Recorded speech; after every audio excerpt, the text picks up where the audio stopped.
Bam. This is Todd Schowalter, and you're watching the Break It Down show. Man, this is cool. I dig the worlds that we have.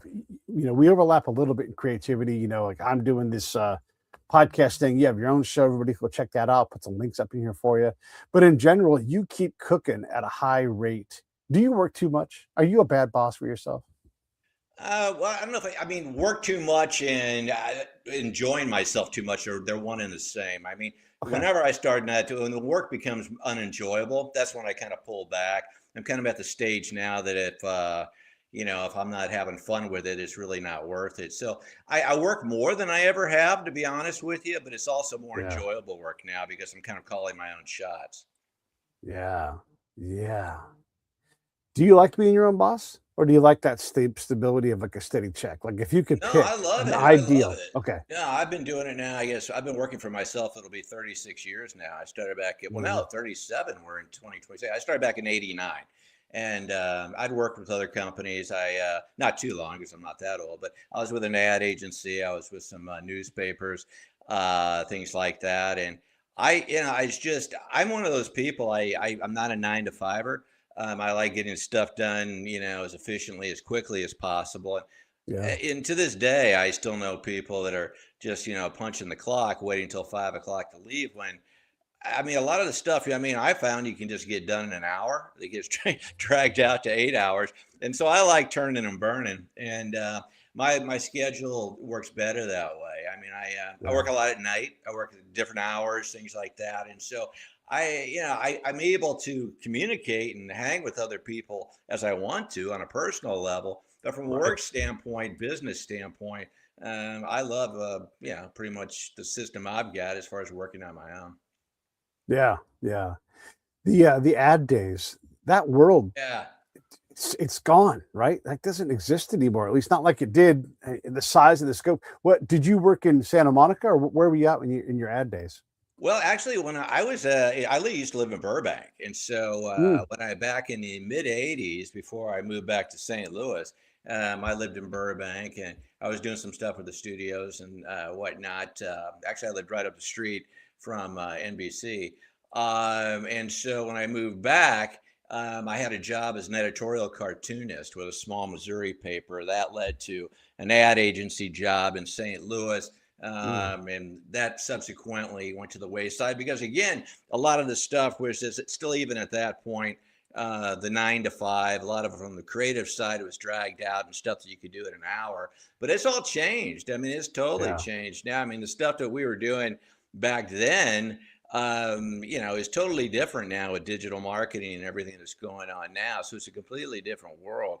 Heck, I remember even on the creative side, still, concepts and doing pay stubs, things like Mhm. that, that would, be meticulous and would take, a couple hours to do now. You got people that can knock it out in, a few minutes. Yep. And that was for print ads. And, that's all gone away now as far as, again, digital marketing and things like that. But it's a different world. It's just night and day. Yeah. Is the creativity involved, in the old ad world, not just like the stuff that you would do, Yeah. but there's the person who's like, I have to sell these, whatever it is, Hondas, Frigidaires, Yeah. whatever. Yeah. And then the copy person's like, well, I need to figure out the perfect words to help you sell Frigidaires. Oh, and by the way, what markets are we going to put this thing into? And then they go to you and we're like, we figured it all out. And you're like, no, you didn't. I got my piece. Like, it was a Yeah. real collaborative artistic endeavor. Are ads better today? Are ads worse? Same? Does it make no difference? I don't know. What are your thoughts? I think they're highly more targeted because you can Okay. get more specific from a digital standpoint with your demographics. Back in the day, if you were doing a print ad, even if it was like a trade magazine, you have a pretty selective audience with that. Mhm. You're still going to be missing some people, depending on what the message is. The bottom line is, advertising 101. What's your key benefit? What puts you ahead of the competition? What do you have that they don't have? What problem are you solving? Things like that. So you kind of mix that all together, but you have to know who your target audience is. And if you miss Yeah. that, then you've lost. I think now, with everything, with social media and all the targeting and things like that you can do, I think it's changed so that, you know, you can be very, very specific and almost create multiple messages to directly to the consumer you're trying to reach. I mean, I don't know. This morning, as a matter of fact, I'm talking about a couple of things, and all of a sudden, the ads started popping up on my Facebook feed based on what I was talking to my wife about. And so, if you don't think that that stuff is just that's not by accident. So, I mean, anything you may be looking for, all of a sudden that message and that ad is right in front of you, right in front of you right away. There's not a lag time, so to speak. And so, you know, if you have a problem, there's going to be somebody out there to solve it, and that digital marketing is going to put it in front of you instantly, rather than over a matter of weeks, months, whatnot. Yeah, yeah, that's a good point. The targeting part, was the creative process unsustainably long and robust and rigorous back then, or is that a thing that we do kind of need? I mean, because when you see it, I mean, how often do you see a great ad? I guess that's probably the best way to ask it. How often do you see a great ad today? A great ad to me is, again, you've got to solve a problem, okay, but you've Right. also got to break through the clutter, and I think that's Mhm. what good advertising does. Again, I mean, how are you going to stick in the consumer's mind? As long as, I mean, I've seen some really, really great ads from a, you know, cinematography type of standpoint or creative type of standpoint, or clever or whatnot, however you want to look at it. But sometimes at the end of the spot, I don't even know what the heck they were selling. You know what I mean? And so I think Mhm. you have to, you have to think of the what it is you're pitching, but use that creativity in such a way to break through the clutter. But at the end of the day, I mean, you want the consumer to buy your client's product or service, and if you're not doing that, I mean, you can have all the awards that you want for doing something, you know, out there and, you know, super, you know, grandiose and clever and creative. But I mean, I still think it comes down to how successful it was in getting your client sales. I mean, that's what it comes down to. That's what's going to happen. That's what's going to retain you. Right. Yeah. Yeah. Did you watch Super Bowl and did you see the ads? Yeah, I did. For the most part. I mean, I Yeah. kind of didn't. You know, I probably off and on. I mean, there were some that were good, some that were bad. Yeah. Yeah. Yeah. Is that normal pace, you think? Yeah, I mean, but the Super Bowl is different. I mean, now, I mean, It I don't know, is. I don't know why anybody, you know, at this, but that used to be the big thing. I mean, you talk about, you know, okay, I remember this story. I think it was Master Lock or something. It was like a padlock, and they thought every year they would put their entire ad budget into that one Super Bowl ad, where like a bullet is going there, they shoot the bullet and it's going at the master lock or whatever, and it doesn't, you know, it doesn't break, and you only saw that ad one time a year, but it was so memorable that you retained it all throughout the year.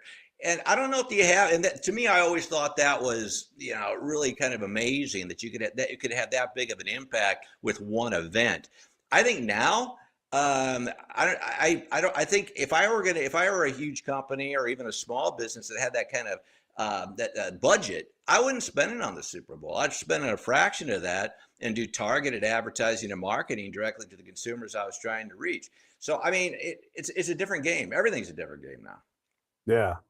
You are an illustrator, so are, I'll just say, cartoon characters able to say things that humans can't? Is that a viable I don't I'm trying to think right now, like when the last time I saw an illustrated ad was. I know they happen all the time, but I can't think of one standing out. So is that is that a fair thing to say? I can you must see illustrated things all the time, but what are your Well, I thoughts there? mean, I'm a cartoonist now, and so I've Right, used my characters from my comics right, have been used in ads and things. So I mean, when you're doing that, that's really no different than sticking an actor or something like that. So if there's like a character that you recognize or you know has a certain personality, you know what you're going to get in that ad. right. If you stick like Bart Simpson in an ad, it's going to be different than sticking Charlie Brown in an ad. I mean, you know what kind of vibe or what kind of, you know, what you're going to get. So it's good from a retention level. Again, though, I'm not a big guy on just like, you know, sticking stuff in just for the creativity standpoint if it doesn't have any meaning to it. I mean, it's got to have some reason for being there. Again, it all comes down to retention. It all comes down to getting the message across. And, again, it comes down to problem solving. I mean, what Mhm. problem are you solving? And if it takes a cartoon character to do that, or if it takes, Matthew McConaughey to do that, whatever it's going to take, that's going to make you Yeah. break through that clutter and retain that message and solve that problem. I mean, that's what it's all about. Getting away from the ad specific world, when you get to sit down to do a piece of work, and Hmm. whether you're a cartoonist or something else, what's interesting you the most right now? Like, what's your sweet spot where you're like, this is I often say I get to do this. I get to have this conversation with you. I get to write about something and get paid a Right. little bit of money to do that. What do you get to do that you just can't believe? It's really amazing, man. I mean, the craziest thing is that you kind of, at this stage, you get to create your own universe, so to speak. I mean, a lot of the time in the past, even 10 years ago, you're relying on a lot of other groups, other people to have the same vision you do if you're going to get your work out there. You work with, yeah, I work with a syndicate, okay, to get my comics out. You work with a production house to get your film out. You work with a media group or a radio group to get your show out. And as you know, I mean, I still do the radio show. Yeah. I've got my comics. I produce films, but the difference now is it's all under my label. Okay, rather Hmm. than having to say, okay, I'm going to work with you on this project, and you're gonna you may water it down a little bit, but we got to compromise. Okay, now I think as a creator, and you can attest to this yourself, you have your own audience, and you can monetize that based on your own audience, rather than having to work with other people and hope that they sell your product. I mean, I think a lot of musicians that are successful do the same thing. On when they're working their way up. They have a core following, and they Hmm. build that following, and eventually you're filling clubs, and then you're filling arenas. I think it's at this stage as a creator, building your own following and growing from that is really the way everything is going. You don't have to be part of a big studio. I mean, to get your Yeah. film made. But I mean, you don't Yeah. have to be. Part of a big radio broadcasting group to get your Sure. show out. I mean, as far as my comics now, I have a bigger reach, over 1 million a day, just to the stuff I do through my own group, my own Get Todd platforms, than I ever did through syndication with newspapers. That was maybe, we're talking in the high thousands. Now we're talking 1 million, if not higher, a day, just digitally. So and that's all on my own. And that, so Yeah. it's changed the playing field. The little guy is right up here with the big guy, and it really comes down to who's delivering, who's got the best content to the right audience. Yeah. Man, I don't know. Some of that, the little guy does have a chance, right? And you can build something, and you certainly have. But I often feel like the machine is just like, I'm not even allowed to be seen, not for any kind of political reason, but just Uh-huh. because what I do doesn't abide what the flavor of the month for this algorithm on this platform I know. abides, I know. And Right. so, yeah, and so in some ways, I don't give a fuck, right? And that Mhm. frees me up even more. And I will tell you now, I enjoy what I do so much and make enough money doing it that it's like, all right, I don't have to sell my time for cheap. So if you want some of Pete's time, I charge a premium for that because I Sure. do love what I'm going to do, and I do have enough stuff coming in that when I get involved, it's for a reason. They know why they want me more and more, like all the time. And Mhm. so I don't know that I'm a little guy, but I act like one. Sure. Well, Yeah, but I don't worry about too much about like if YouTube or X or like I was just looking at my TikTok numbers, like why do we even bother? And so I bother less. They can't be bothered with me. I like the other day I posted something and there was some kind of like this is a potential strike. We're not going to show the. I don't care. mhm. Don't show it. I'm not going to appeal it. I'm not going to spend 2 seconds on the platform Sure. because you don't act like you want my business, and so I'm going to return the favor. Yeah. Well, and that's just it. You mentioned, I mean, I don't really think there is a little guy or a big guy. It's you're either successful or you're not. And the thing that, I mean, you mentioned like the algorithms and things like that with social media. One of Yeah, the things I've ironically found is the most success. I mean, everybody's about getting likes and getting like everybody to follow you and do this. The most yeah, mileage, well, let me preface, as far as my comics, I have a conservative panel. It's kind of hard hitting. I mean, everybody's got their niche, so to speak. But I get more mileage on social media from all the hate I get than actually the positive stuff, because that hate fuels. I mean, I don't go. I don't intentionally set out to piss people off. Okay, but for some reason, whether you're psycho or whatever you want to say. I mean, there's some people that are so hell bent on hating my work that they will share that, get that out, and just keep the shares going just out of hate. And that fuels the machine. I mean, the more that I get out, and I don't know, are you monetizing it all off of social media at this point? I mean, I just started to get into Yeah, a little bit. Okay. Not in all the places, but like YouTube primarily, and that's where I've spent most of my time. Yeah. Maybe I'll get there on X, maybe not. But again, they're as good a business partner as iTunes is. So Yeah. I just kind of don't care. But yeah, go ahead. Well, I mean, the whole thing though is just a matter of the reach and the exposure and the shares and the engagement. I mean, you'll get some of these groups that'll just share it to their group that I can't believe what he did type of thing. I guess my point is, social media is just more of a vehicle for me to drive people to my main platforms. And so, and a lot of times they'll do that in a negative way. Hopefully, it's like in a positive way. But I use social media more. I don't really count on the algorithms.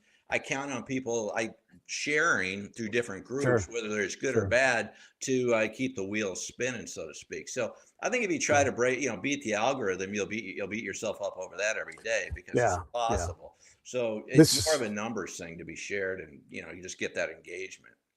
Yeah, the when you let go of that success, because you can watch a lot of programs, a lot of profiles on different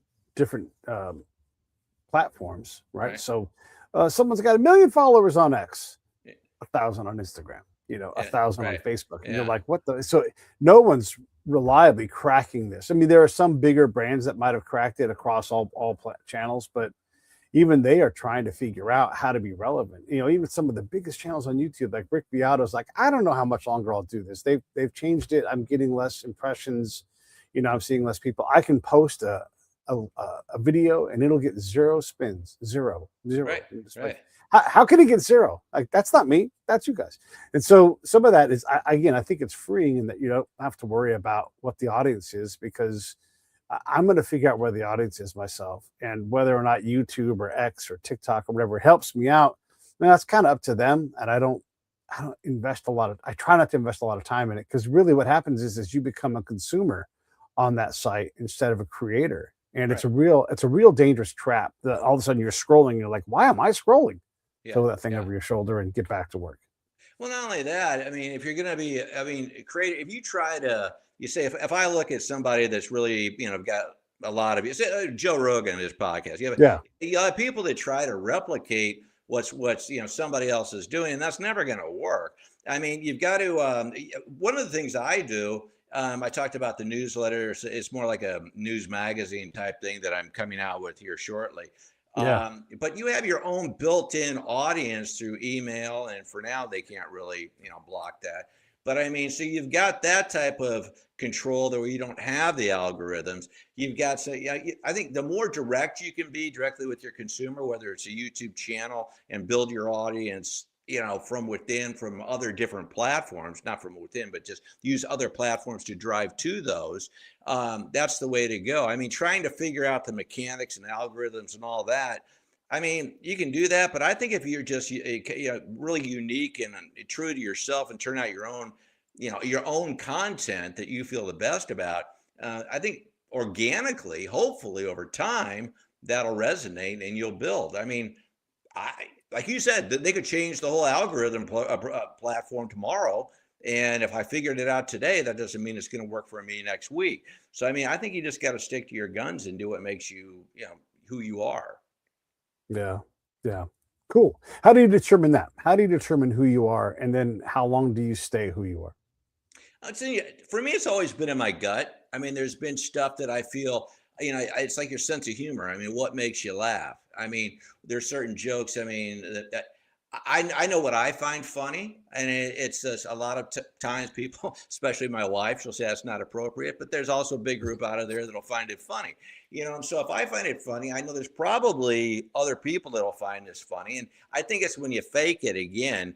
try to be somebody else, then it's not Yeah. real, and then it becomes a job. But if you go with your gut, if you talk about what you, for example, on my radio show, okay, Yeah. nothing's planned. I've been doing this like 3 years. And so I started out when we first started. I'd have my notes, and I'm ready to talk to people, and what all the other shows we're doing. We're going to break it down and things like that. Pardon, you're the break it down show. I didn't mean to throw that word in, but that wasn't a plug. That was just a word. It's all good. It is a plug. Everybody loves to Okay, break there it you down. go. Show. I just wanted to indirectly do that. No, but I'm saying they would break it down and whatnot. And I threw that out the door because I was like, I looked at, okay, if I'm at a party and I'm meeting you, Pete, for the first time, I'm not going to show up and have all my notes and say, hey, Pete, by the Yeah. way, I was this and this. So, I'm most comfortable doing the show just as if I met somebody at a party. And that's natural. Okay. So I know that's how I feel. And I think the show, it feels natural. People feel like they're just having a conversation. The same thing with the other work, with the illustrator, with the comics and the animation and things like that. If it makes me laugh, if it makes me get excited about a look or something like that, then I go with it. I don't try to replicate or go by other people's rules and models, because you're being fake to yourself, and Yeah. you can't maintain that. How long can you do that if you're not being true to yourself? After a while, you're going to burn out. Yeah. Well, I wouldn't want to, right? There's things that I'm No, supposed no. to do, but I'm like, I don't want to do that. And it's not that I don't, it's not that I get to avoid everything I don't want to do, but like, I just don't want to spend a lot of time on TikTok. I'm sorry. I'm not going to Yeah. do it. And I can withstand the heat that TikTok does that, because ultimately I don't care. And there are some things I have to do that are work within my work life, but for the most part, yeah, I get to be independent in that way. And there's cost for that freedom, but again, I'm managing to pay him today, right? So I wanted to ask you too, when you work on something like a newsletter or you introduce a new product, I know I have to move stuff off my plate to add something new, right? So I'm very selective as to what gets on my plate in the first place, and so I have to say no to a lot more things. And that has made me realize, like, oh, there's real value in my decisions on yes, no, like things I want to do, like I feel it, but I'm like, "Ah, God, do I need to do that? Probably not, because that means something else that I need to get to that I also love." And so I've been a lot more deliberate and judicious in my saying yes to things. I think you have to be, and I think that just comes with, maturing as a business or maturing as a Mm, person or whatnot. I think because I hear you. For a long, I had a hard time telling people no. Just trying to be polite, and it got to the point where you were doing so many things just to keep everybody happy that everything was just falling apart. And I found if I take on something that, just out of good faith and say, all right, I'll help you out this time. I'll go ahead and do it. And those are the projects that just seem to take forever. That just, there's no end to it. And it turns out being crappy in the end, where if I had just said no in the beginning, it would have been a clean slate, clean break, and right. everybody would have been happy. So I think people respect that too. If you're just too busy to take something, then so be Yeah. it.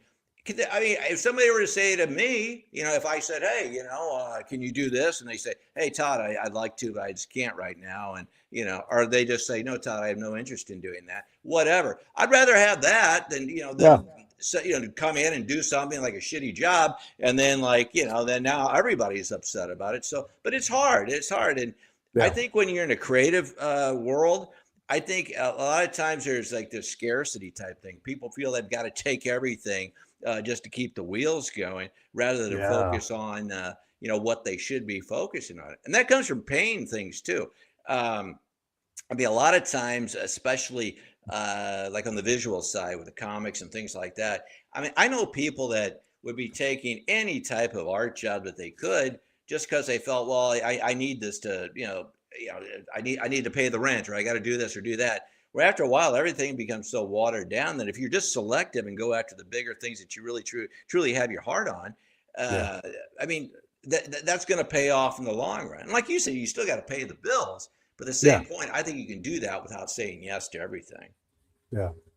You were talking a minute ago about your preparation and how it's changed over the years. But you and I have a lot of experience doing this now. a lot of my experience was combat patrols over and over and over again, talking to people. And so someone will say, I want to make sure I get a chance to chat with you first. And I'm like, I don't spend time doing that. I'm sorry. Mhm. I'm going to treat this like we met at a bar, or Right, first in coffee. right. And you told me what you were going to, and this is the kind of conversation that we have. And it's not that I'm not prepared, but I am prepared to have that kind of a conversation. At some point, I just know how to ask questions. At some point, Right. you just know how to extract the conversation from somebody. Sure. And because we've got a lot of reps of that by design, not just, oh, I'm a chatty person, but I know how to shut up. I know how to listen to you. I know how to think for the audience.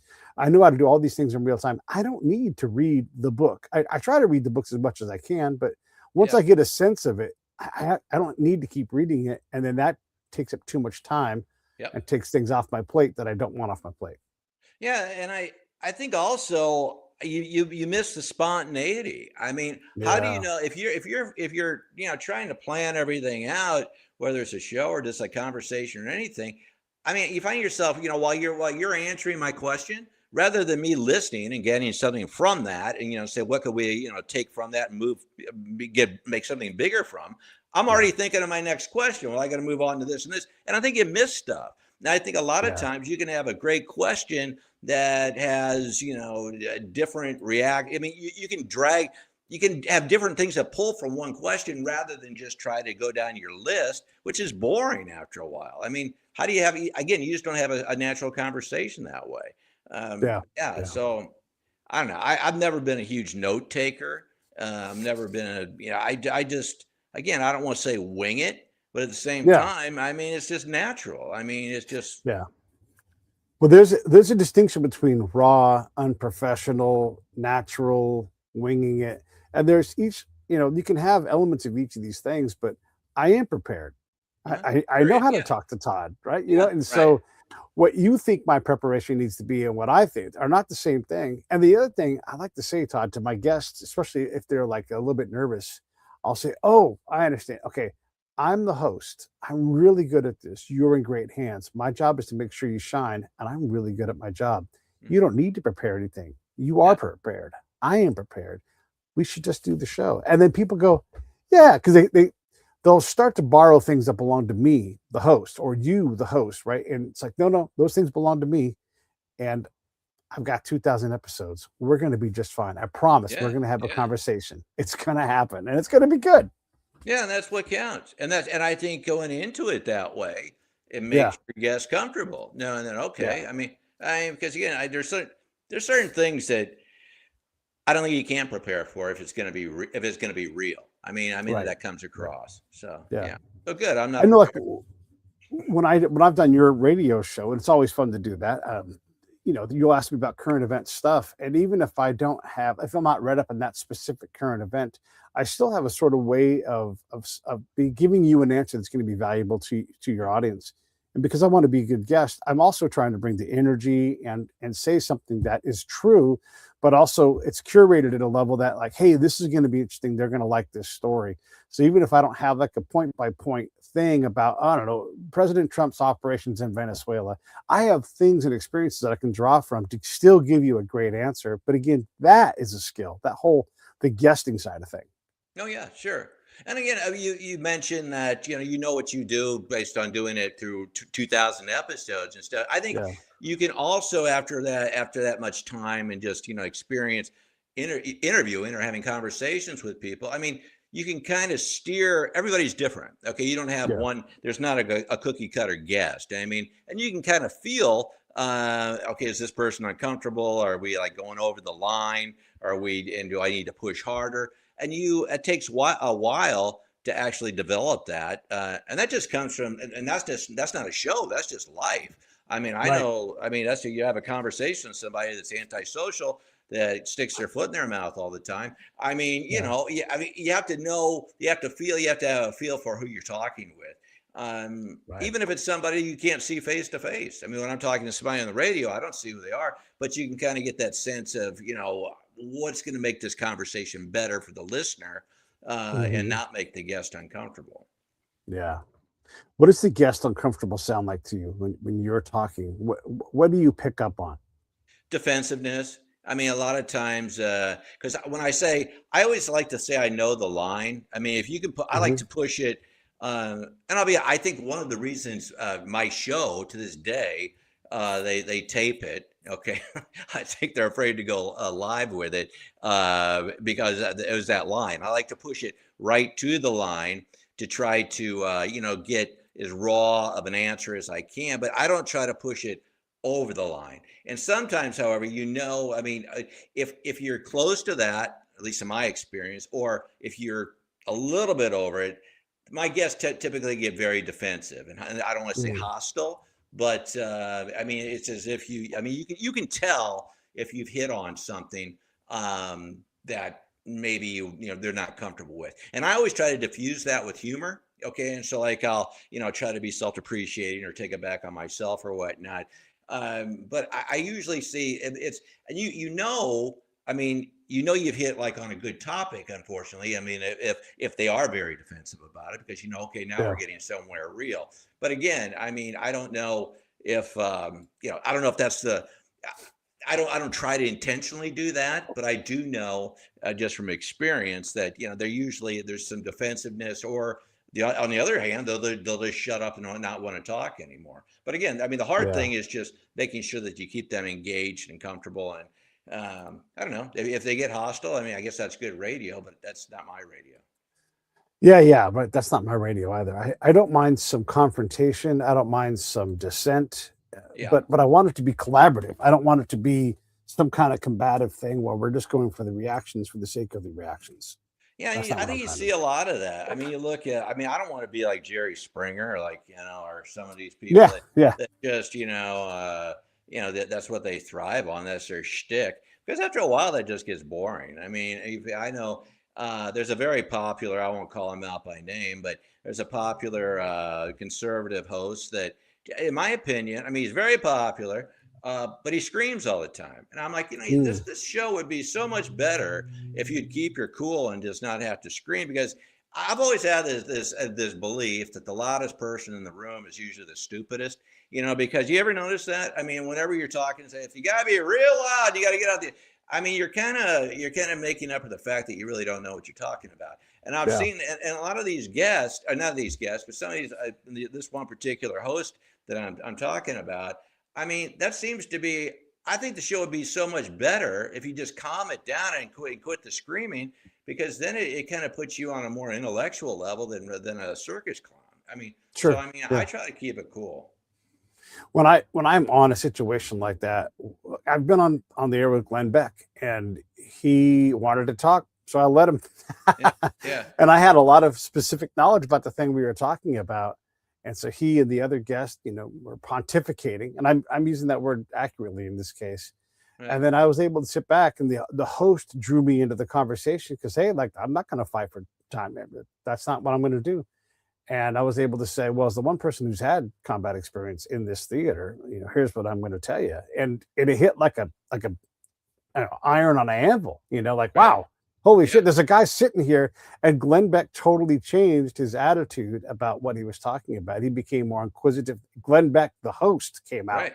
instead of Glenn Beck, the pontificating guest. And it was an interesting transformation. And I just got to kind of sit back and gently take the reins of that show for a second and then Mhm. bring it to a new spot. And it went from being the Glenn Beck you envisioned versus Glenn Beck, the smarter guy who's more, just more thought through.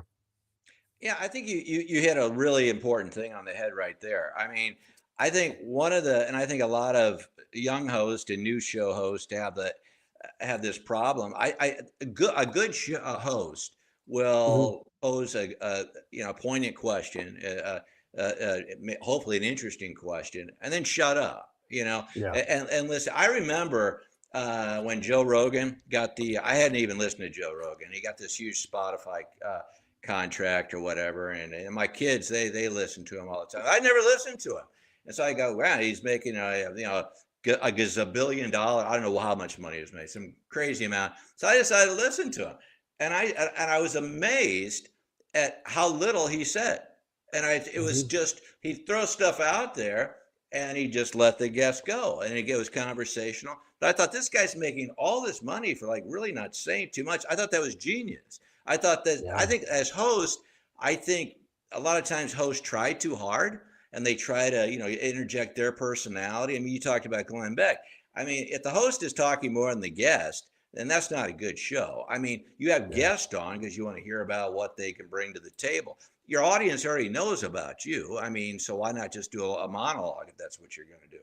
But I mean, I think that's the biggest mistake a lot of hosts make, is they want to hear their own voice, or they want to entertain, or they want Right. to, whatnot. I mean, just throw it out there and see where it leads. But I think that takes a lot of maturing as a host. And I think there are a lot of hosts out there that I know that don't do that, that should.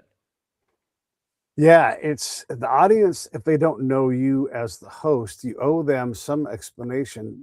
I had the guy who played Donnie Brasco, or the actual Donnie Brasco guy. Uh-huh. So if you guys know his Yeah. name, but we're both these undercover type guys. I'm a spy. He's a form of a spy. He infiltrates. I infiltrate, and so we were having a conversation. Only two guys like us could handle, but the people who weren't used to my style, didn't know my background. It didn't sit well with them. They wanted me to shut up and let the other guy talk. And I'm like, yeah, but you understand that it's like you and another cartoonist talking.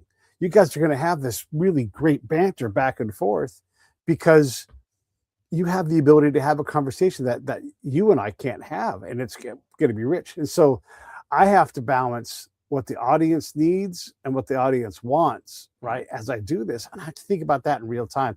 And I think that's also a challenging thing. And maybe I talk too much, but maybe I'm not sure that I did, because of that repartee that only we can have. What are your thoughts on like what the audience needs versus what the audience wants? Well, I like to think that the audience, as a group of friends, okay, I Right. don't think enemies are listening. I mean, maybe they do. I mean, but if we're all a group of friends, I mean, we all kind of share the same sense of humor to an extent. Otherwise, they wouldn't keep listening to the show. So they know what they're going to get. I try not to throw many curveballs at the audience. I mean, when you turn it into a certain show, and this goes for any show. I mean, you watch a Right. show or listen to a show, having some expectation. If I'm watching Seinfeld as opposed to Band of Brothers, I mean, I know what to Yeah. expect from each one of these shows. And so if you're listening to my show, you're gonna, you're our whole slogan is, we put the fun in our dysfunctional world. Okay, that's our Mhm. tag. Okay.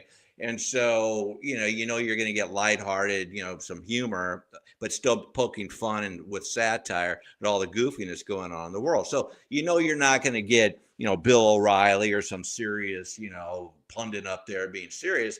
So, I mean, the audience is expecting a little levity, but at the same time, I like to think that my audience is semi-cerebral. And so I Yeah. don't try to go for yuck jokes. So we try to, like, whether it's you or somebody else, bring in somebody that they have like an intellectual curiosity about things Yeah. that you can kind of Yeah. like balance out with a little levity. That again, like you would at a cocktail party or something like that. And so Yeah. you give them what they want, but you can't cater to your audience. So because if you Yeah. do that, you're doomed, because then you're not being real. And I see a lot of Yep. people. I mean, and again, that goes back to all the creative endeavors. I mean, once you start trying to create for someone else and not yourself, then it becomes fake. And so, as far as the show, going back to answer your question, Yeah. the audience knows, I mean, what they're going to get, but at the same time, I respect their intelligence and try to give them some stuff to chew on as well. So it's a Yeah. little bit of humor, a Yeah. little bit of intellect. Intellect, sarcasm. I mean, dark humor. I mean, so you know what you're going to get. Yeah. I had a show recently, yeah, a little more than a year ago, but not too long ago, with Sebastian Younger and my friend Joshua Montz. Mhm. Joshua was shot and killed in Iraq like 15 years ago, dead for 15 minutes. They got Yeah, him back. yeah, And Sebastian had written a book about his close approach to dying and all the things that go with it. And so I was able to talk Josh into coming out of his hole and coming and talking with Sebastian about this. And Sebastian Younger is a world-class author. His book is incredible. Everybody should read it. But I was able to sit back and put those two together and just all the way back in the back seat and yeah, let them have this conversation again that only they could have. and man, they took it to places that I didn't know where they would go, but it was all incredible. When Josh is saying death is a peak experience, like, you're forced to deal with that, Yeah. and I don't need to do anything else except for let the audience sit with that, or maybe ask a clarifying question. Did you just say death is a peak experience? And then let him crack into it. Like, that's real mastery with the host. And those two got into a conversation that was so wonderful. I was so proud of it. But like I said with Joe, I barely said a word. And I was thrilled by that. I was happy to be all the way in the back seat just hearing those two world-class talkers who both had basically died at one point and came back and they wanted to talk about it. What's Yeah. better than that? Well, it's there, nothing is, because then Yeah. it's real. It's all Yeah. real. Yeah. Um, Look at, like, say you have a great party. All right, say you throw a Yeah. great party, and everybody's talking about this party. What a great party Pete had. Okay, now they can go home and all talk about what a great party that Pete had. But chances are they didn't talk to Pete the whole time. They talked to their friends. They experienced other things. And so I think a show is the Mhm. same way. You're kind of setting that platform, whether it's a show or a party or so, however you want to look, and you put all those pieces together to make the magic Yeah. work. But you can't be out there juggling all the balls, trying to entertain, ask questions, making sure everybody's having a good time doing this. You just kind of have to sit back and let it just take place. And you put the party together that everybody had such a great time at, but the greatness of it came from everybody else interacting and enjoying the party itself. And I think the show is the same way. You bring Yeah. certain people together, or certain people, yeah, even parts of your show. As you know, on my show, I've got like a sidekick, that type of stuff, and so Yeah. we have like a whole kind of like a goofy a goofy troop, as far as my show goes. But it's people interacting and that, and the guest and things like that, so you know what you're going to get. But yeah, when you can sit back and you set that stage for everybody and just watch the magic happen, those are the best shows. I mean, those are Yeah. absolutely the best shows. We just had a show. John O'Leary. He had a new film out, Soul on Fire, about the end of it. He was in a terrible fire when he was a boy, and a movie just came out about it. William Macy's in it, and John Corbett, I think his name is, and some other people. And it's the story of this guy, how he was able to be resilient, and just overcome all these horrible things that had happened to him. I mean, my whole point on this is I don't think I said more than 10 words in the entire Yeah. thing. But you set that and just let him go with it. And people say, wow, that was one of that was a great show. You really that was one of my favorites. And it wasn't because, anything Todd did. I just set the stage and let him talk. I mean, but that's what it is. I mean, you've got to be able to put the pieces together and then let everything just happen.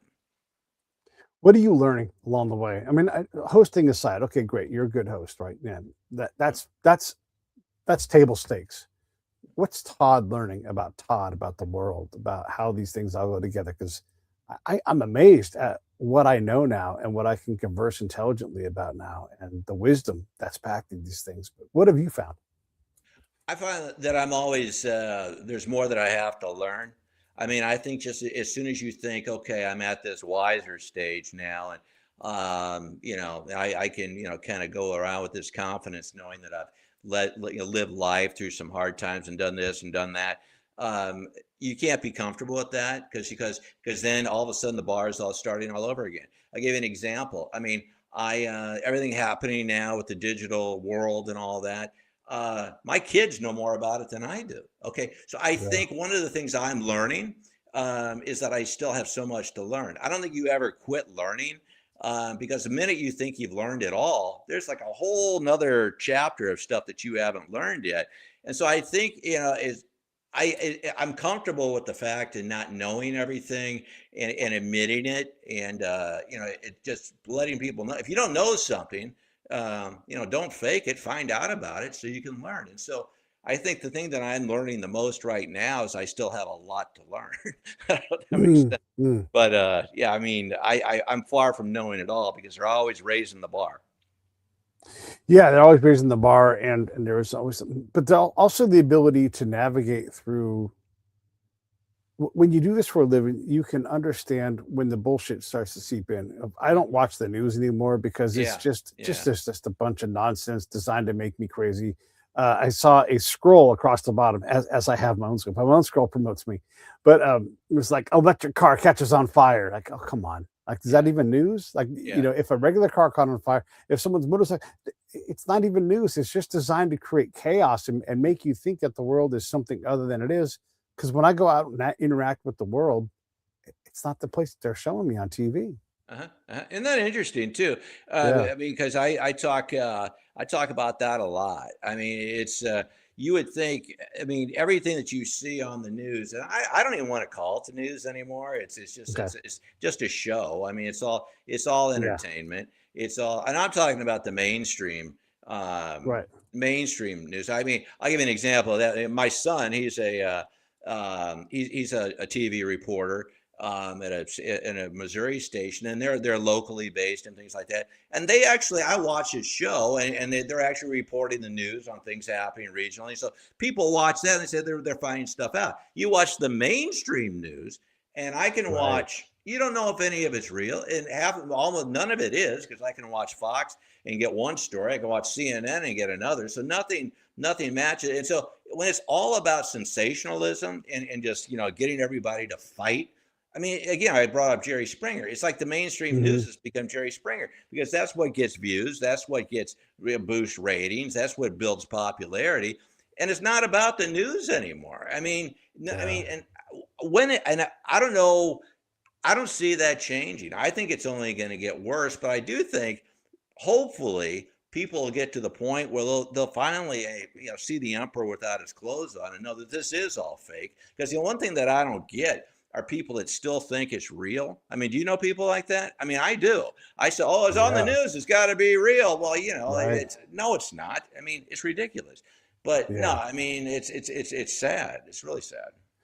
Yeah, there's a lot of people that are desperate for the reality that they prefer to be the only reality, and when it starts to fall apart, we saw a lot of this in COVID, Oh where God, yeah, and this is not a political statement, but you saw people who are in a position of elected power take that power and use it as a cudgel to yeah, to yeah. make things. We made golfing illegal. You cannot get sick golfing. I'm sorry, like you're Yeah. not. It's not going to happen. No one goes to the beach and says, "Ooh, there's Todd. I'm going to sit right next to him and breathe on him." Like that's Yeah. not how the beach works. No, no, And and it so, was yeah. to me. I mean, we could talk about that for hours. I mean, I Mhm. to me that was the biggest social experiment that was and continues to this day. Anybody that believes that this isn't conspiracy bullshit, this is just how it is, folks. I mean, it was. I mean, it was about control. I mean, I'm not saying that COVID didn't exist. I mean, that was Yeah, yeah, of course. created and it Right, exists, but it was about how much can we control people and right. who went along with it, who didn't. And I think it was very interesting because I got to tell you, one of the things that shocked me more than anything out of that whole travesty debacle was how many people that I had respect for, that I thought, wow, you're an intelligent person. I really respect you, that had absolutely no common sense. I mean, Yeah. and again, I don't know about you, but if I'm, especially as a soldier, if I'm fighting with somebody, I want to be with the guy who has common sense. I mean, I don't want, I mean, you may know everything, but if you're too Right, stupid to jump out of a window when the house is on fire, I don't want to be with you. All right. And right.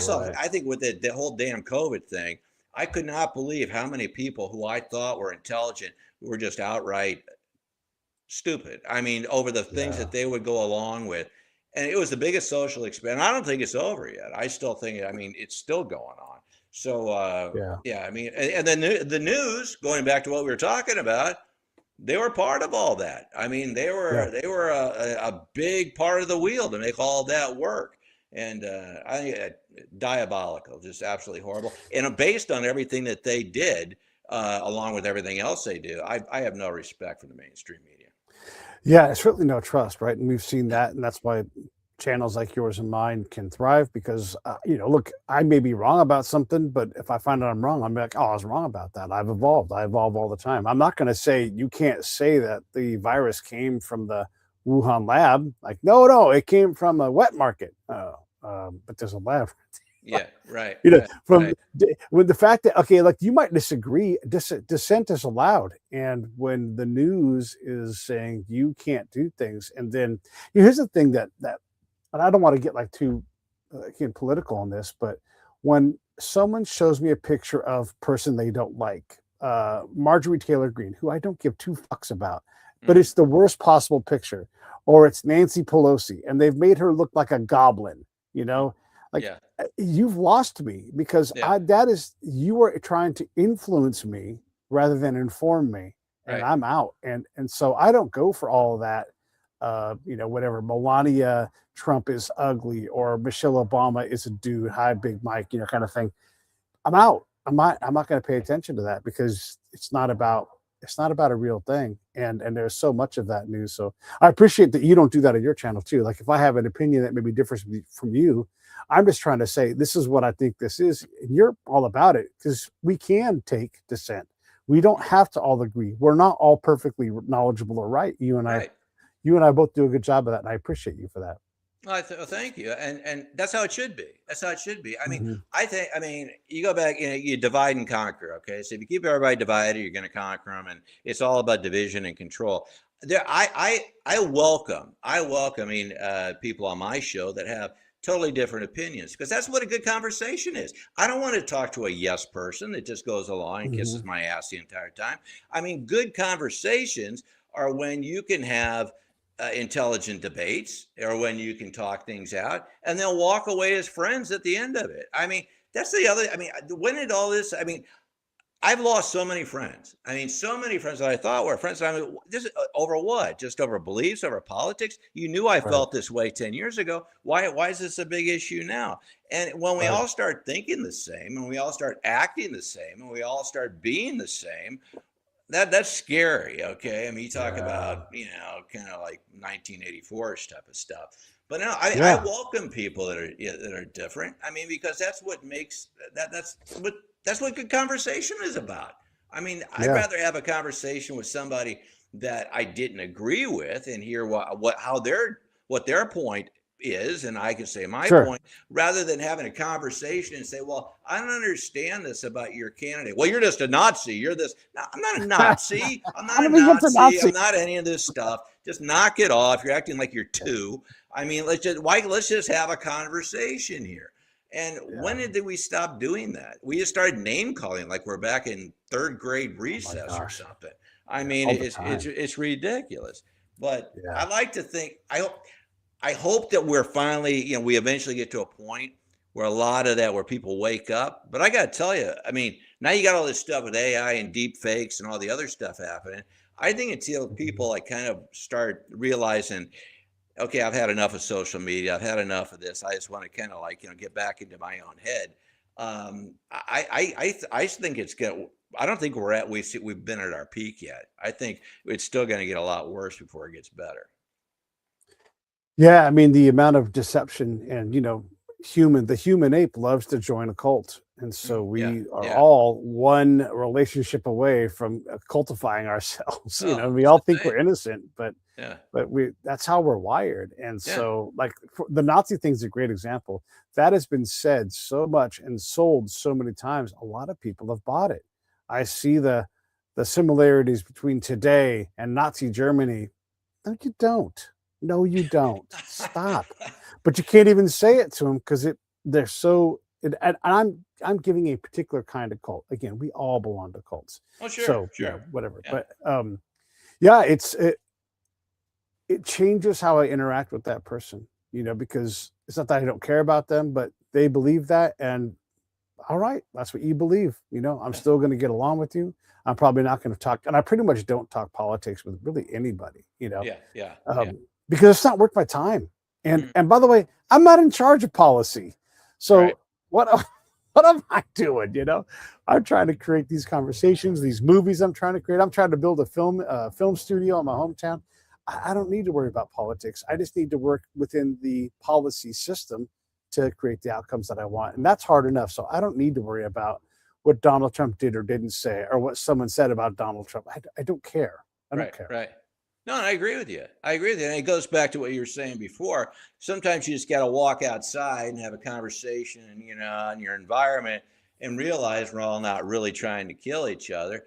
I mean, it's a lot of I, it's sensationalism. I mean, there's no doubt about that. And I'm not saying that, I don't, that it doesn't happen all the, I mean, I do run into people on occasion that want to Sure. kind of like, have a confrontation or have it out.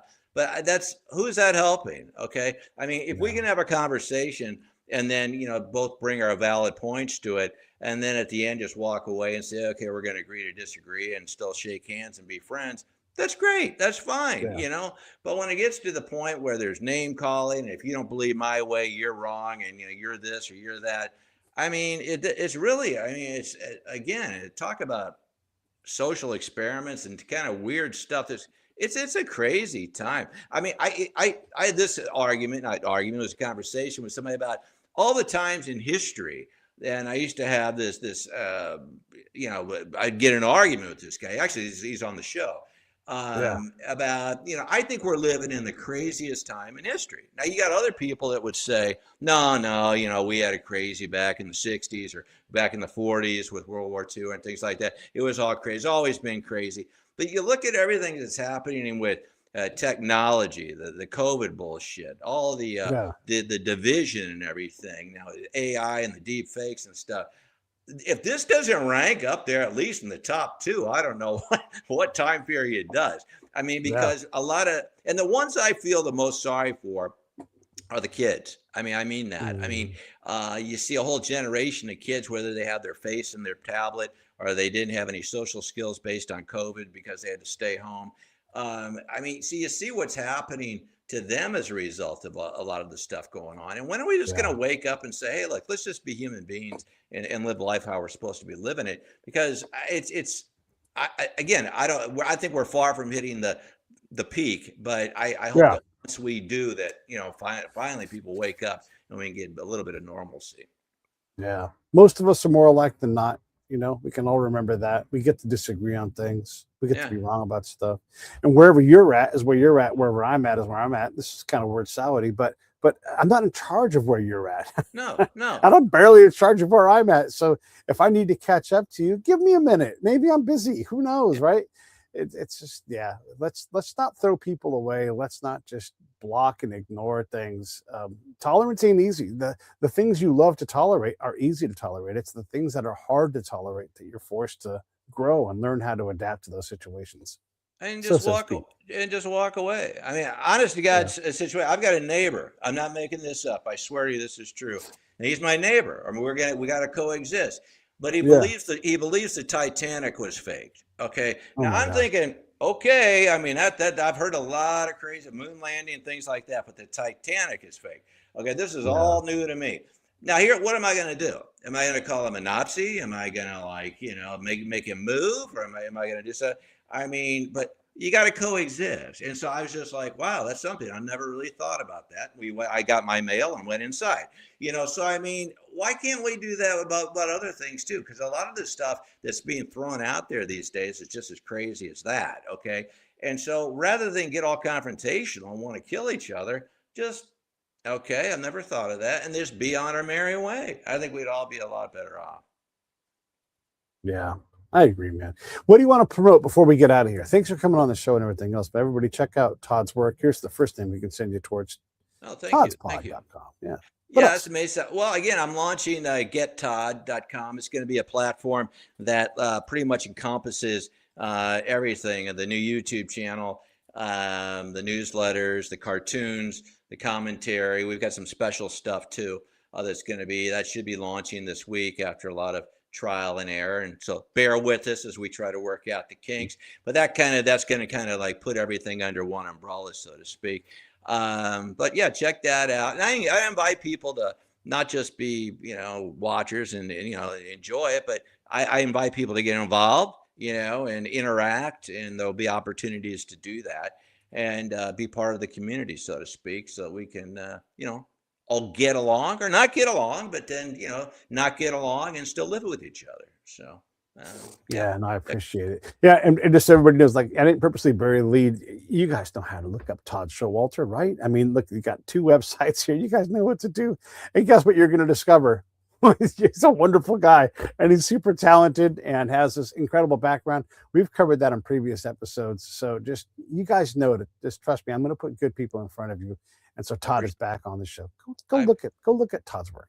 I really appreciate that. And as I've said, you're always one of our favorite guests, and I look forward to having you back on our show. All right, you got it. We're going to do that next. And everybody else, I will see you all later. I might have one more show today, kind of TBD. We'll see about that. But this is the Break It Down show. And if you guys don't know, you should like and subscribe. This is how you support these things for sure. Go support Todd's work one more time, Todd's Pod, and get Todd. And there's a newsletter in there. His radio show is great. You might hear me every now and then. Thank you all very much for watching. Todd, I'll say goodbye to you in a second, everybody. I'll see you in a little bit. Thank you very much.